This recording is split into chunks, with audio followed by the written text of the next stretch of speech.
God desires to bring his presence to the earth, but he only wants to do it through partnership with man. And so this is the beginning, this is the origin story of God's presence coming to earth.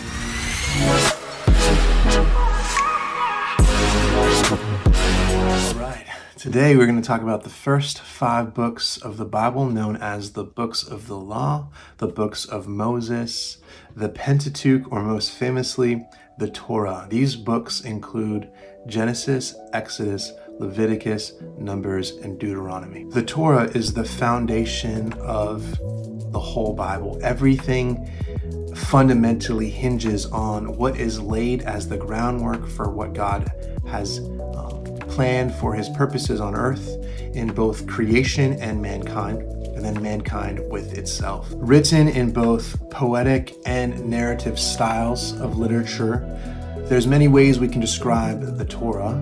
In essence, it is the groundwork for the Bible being a book of hope. In that, it's also a story that unfolds God's relationship with creation, God's relationship with humanity, and humanity's relationship within itself. It's the origin story of all relationships. For the authorship of the Torah, although it is anonymously written, tradition is pretty clear that Moses is the author of the Torah. The audience, the intended audience of the Torah, tradition also says that it was likely the first generation, the Exodus generation, the first generation that was brought out of Egypt during their time in the wilderness at Mount Sinai and before the Promised Land. Moses was most likely retrieving all of the manuscripts and all of the oral traditions and revelation from God, of course, and writing down what we know as the Torah.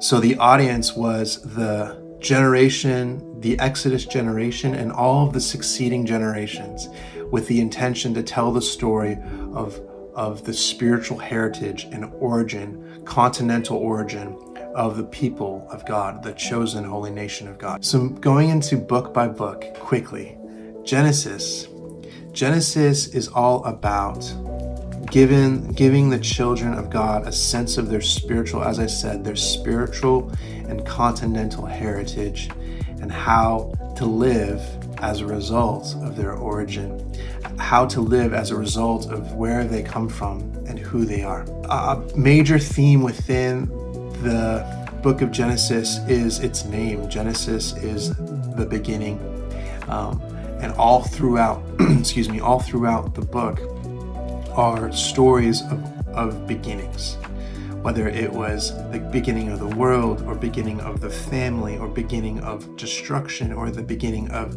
God's promises, God's rescue, God's deliverance. It all begins in Genesis. In Exodus is a story of God not only freeing humanity from slavery, whether it be symbolic or literal in Egypt, so we know that this happened historically, but even now as humanity, God is showing that he is the one who rescues us and delivers us from being enslaved. And his intention in Exodus is to make Israel a royal priesthood, a holy nation unto God, where God is king, and that from that point on, that he can restore his original plan for humanity to be his representative to the rest of the world. But in Exodus, Israel chooses rebellion, and they choose to serve other gods. And so as a result, God has to continuously redeem Israel. But in his grace, he continues to give mercy and give second chances and third chances to Israel, and eventually comes up with the plan to allow his presence to come from heaven and to actually dwell within the center of the tribe of Israel, within their camp. And so this is what the book of Leviticus is all about. The book of Leviticus, also known as the book of the law within the book of the law,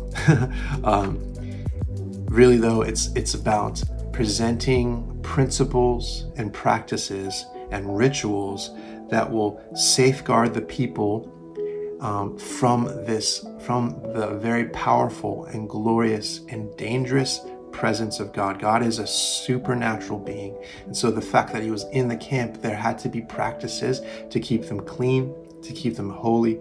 Otherwise, they would be destroyed by God's glorious holy fire.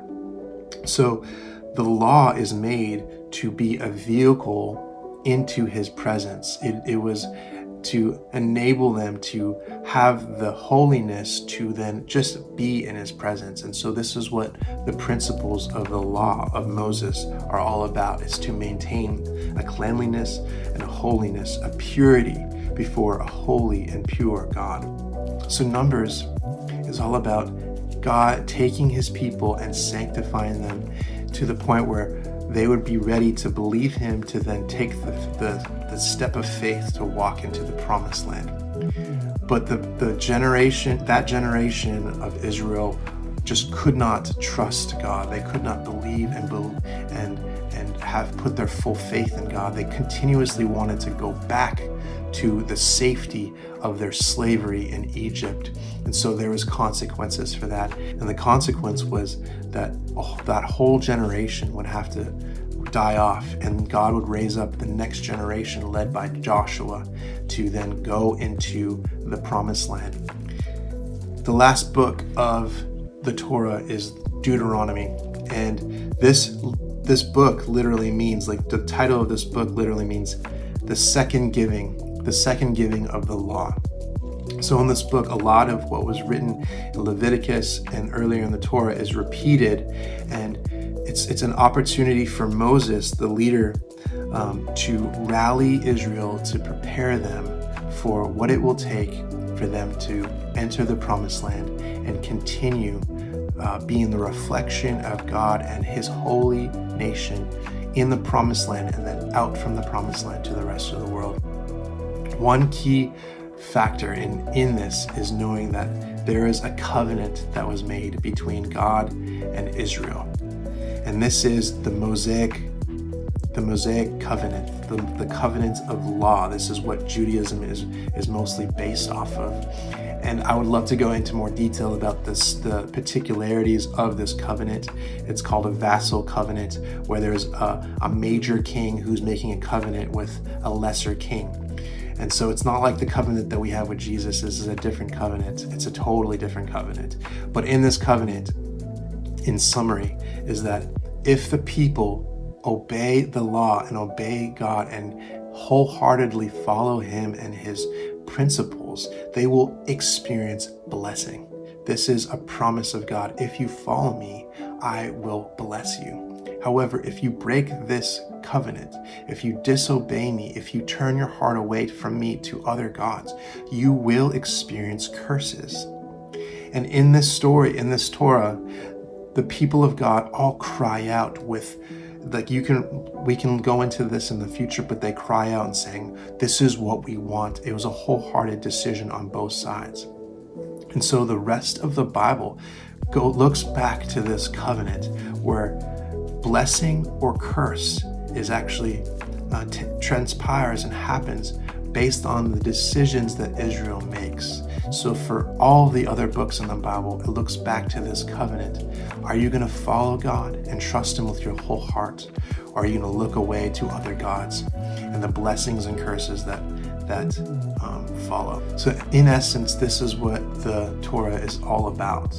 It's all about partnership with God, the promises of God and the promises of the people. It's about God's purposes in the world. It's about God's principles that he has for his people to enable them to be in his presence. God desires to bring his presence to the earth, but he only wants to do it through partnership with man. And so this is the beginning. This is the origin story of God's presence coming to earth. It's amazing. So that's the Torah. I hope that blesses you and helps.